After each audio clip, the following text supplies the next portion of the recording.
2026 বিশ্বকাপ কি সত্যিই নিশ্চিত করে ফেলেছে আর্জেন্টিনা, নাকি 2026 বিশ্বকাপে উঠতে আরও পয়েন্ট বাকি আছে তাদের? হ্যাঁ দর্শক, জানতে হলে ভিডিওটি না টেনে সম্পূর্ণই দেখতে থাকুন। মার্চের উইন্ডোতে আর্জেন্টিনার প্রথম ম্যাচের প্রতিপক্ষ ছিল শক্তিশালী উরুগুয়ে। লড়াইটা সহজ ছিল না, তবে থিয়াগো আলমাদার একমাত্র গোলে 1-0 গোলের ব্যবধানে জয় তুলে নেয় আলবিসেলেস্তেরা। ম্যাচ জুড়ে আর্জেন্টিনার নিয়ন্ত্রণে রাখে খেলা, সুযোগ তৈরি করে বরাবর। এরপর ব্রাজিলের বিপক্ষে মাঠে নামে স্ক্যালোনির ছেলেরা। চিরপ্রতিদ্বন্দ্বীদের বিপক্ষে এক অসাধারণ পারফরমেন্স প্রদর্শন করেন আর্জেন্টিনা। এই ম্যাচে গোল করেন Alvarez, Enzo Fernandez, Mac Allister এবং জিওভানি সিমিওনে।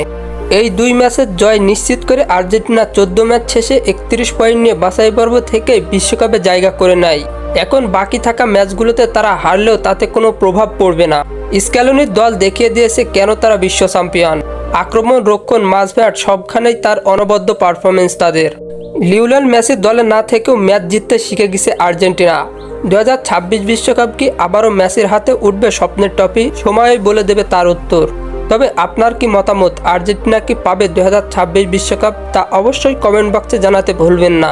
আর হ্যাঁ, ফুটবলের সকল নিউজ এবং আপডেটস পেতে আমার চ্যানেলটি সাবস্ক্রাইব করে পাশেই থাকবেন। ধন্যবাদ সবাইকে।